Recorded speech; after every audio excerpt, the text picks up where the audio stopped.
Hello everyone, welcome to dreamy journey. আমি দেবকর্ণা আজকে আবার একটা নতুন গল্প শেয়ার করছি। কয়েকদিন থেকেই না মেয়ে খুব পাস্তা খাওয়ার জন্য বায়না করছে। তো টিভি দেখেই হোক বা যে কোনো কারণেই হোক, যেখানেই দেখে হোক, ওর খুব খেতে ইচ্ছে হয়েছে পাস্তাটা। তো আমাকে অনেকবার বলেছে যে মা আমাকে একটু পাস্তা বানিয়ে দেবে।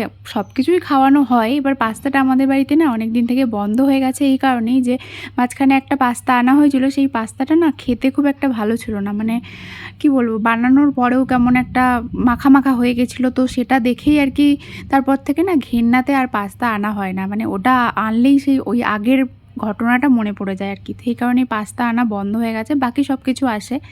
তো যাই হোক, আজকে যেহেতু আর আজকে না সকাল থেকেই বলছে আমাকে পাস্তা বানিয়ে দাও, আগে বানিয়ে দাও, আগে বানিয়ে দাও। মানে মাথা খারাপ হয়ে গেছে ওর, তো আজকে বানাতেই হবে। তো এখনও ঘুমোচ্ছে, আর তখনই আমি ভাবলাম যে আটাটাও মাখিয়ে নিই আর তার সাথে পাস্তাটাও বানিয়ে দেবো। ওকে আটা দিয়েই ঘরে আটা মাখিয়ে পাস্তা বানিয়ে দেবো। তো প্রথম আর আগে একবার বানিয়েছিলাম, বেশ ভালো হয়েছিল খেতে। ও সেদিন খায়নি আর কি। তো আমরা সেদিন খেয়েছিলাম, ও ঘুমিয়ে গেছিলো, সেই জন্য ভাবলাম আজকে ওকে বানিয়ে দিই। তো এরকম প্রথমে আটাটা মেখে নিয়েছি, যেমন পরোটা আর লুচির জন্য আটা মাখা হয় ময়াম দিয়ে, সেরকমভাবে মেখে নিয়েছি। তারপর এটা তেল দিয়ে বেলে নিলাম। তারপর পাতলা করে বেলে নিয়ে এরকম ছুরি দিয়ে ছোটো ছোটো করে ওই নিমকি যেরকম হয় না ওরম টাইপের কেটে নিলাম। তারপরে এবার এটাকে সেদ্ধ করতে দেবো, আর জলটা একটু গরম করে তারপরে যেরকম পাস্তা সেদ্ধ করে সেরকম ওই আটার যেগুলো কেটে রেখেছি আর কি, সেগুলো সেদ্ধ করে নিতে হবে। তো ভালো করে সেদ্ধ করে নিলে বেশিক্ষণ সেদ্ধ করতে লাগে না, মানে খুব নরম করে সেদ্ধ করতে হবে না। তো অল্প সেদ্ধ করে তারপর ওটাকে জল ঝরতে যেরকম রেখে দেওয়া হয়, পাস্তা যেরকম করে সেরকমভাবেই জল ঝরতে রেখে দিলাম। তারপরে এখানে কিছু কিছু সবজি দিয়েছি, যেমন যা যা ছিল আর কি। বিনস ছিল, অল্প বিনস দিয়েছি, টমেটো আর পেঁয়াজ এইগুলোই দিয়েছি। এরপর ক্যাপসিকাম সব কিছুই দেওয়া যেতে পারে। তো আজকে ভেবেছিলাম যে একটু ভেজই বানাবো পাস্তাটা। তারপরে দেখলাম তেলটা না অল্প একটু বেশি পড়ে গেছে। তো ভাবলাম যে তাহলে মানে ভেজ আর বানানো যাবে না, তো তেলটা যখন বেশিই আছে তখন একটা ডিম ওর মধ্যে দিয়ে দিই। ডিম দিলে অনেকটা তেল খেয়ে নেয় আর কি। তো মানে ডিমটা ভাজা ভাজা হলে অনেকটা তেলটা কমে যায়, তো সেই কারণে তেলটা না মানে হঠাৎ করেই একটু বেশিই পড়ে গেছে। যাই হোক, হেলদি খাবার খেতে গিয়ে তেলটা বেশি হয়ে গেছে। যাই হোক, সব সবজিগুলো ভাজা ভাজা হয়ে যাওয়ার পর এরকম মাঝখানটা ফাঁকা করে নিয়ে আমি ডিমটা ভাজি আর কি। যখনই যাই করি না কেন, চাউমিন করি, যাই করি, মানে এই টাইপের যেই জিনিসগুলো হয় সেগুলো যখনই করি না কেন আমি এইভাবেই ডিমটাকে ভাজি। তো আমার ওটাতে বেশি মনে হয় যে কমফোর্টেবল লাগে আর কি। অনেকে আবার আগেও ভেজে নেয় বা সবজিগুলো তুলে নিয়ে তখন ডিম ভাজে।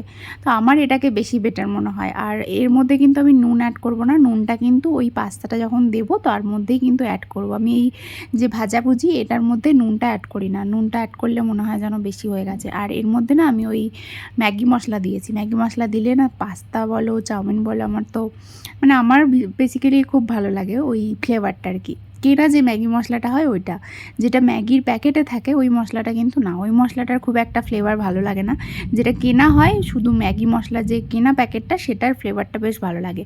তারপরে এগুলো সব কিছু ভাজা ভাজা হয়ে গেলে তারপরে এই যে পাস্তাটা মিশিয়ে দিলাম, যেটা জল ঝরতে রেখে দিয়েছিলাম সেটা মিশিয়ে দিলাম। তো আজকে একটু না নরম হয়ে গেছে পাস্তাটা, তো একটু শক্ত শক্ত অবস্থায় নামাতে হবে। আর ভালো করে মিশিয়ে নিয়ে এবার চিনি দিলে চিনি, আমি এখানে চিনিটা দিইনি, শুধু নুন দিয়েছি আর ওই ম্যাগি মশলার তো আগেই অ্যাড করে দিয়েছি।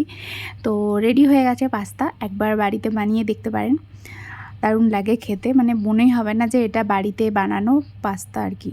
প্রথম আমিও না ভাবতাম, যখন বানাইনি আগে তখন আমিও ভাবতাম যে এরকমভাবেও হবে, যদি নষ্ট হয়ে যায়, আটাটা যদি খারাপ হয়ে যায় তখন কি হবে আর কি।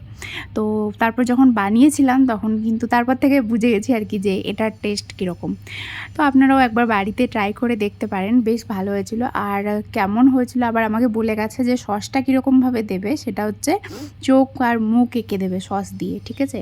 মানে অনেক রকম ক্রাইটেরিয়া থাকে। আর দেখে না ও যখন উঠেছে ঘুম থেকে তখন দেখছে আমি আটা মাখাচ্ছি, তো আটা মাখানো দেখে তো ওর মাথা খারাপ হয়ে গেছিলো।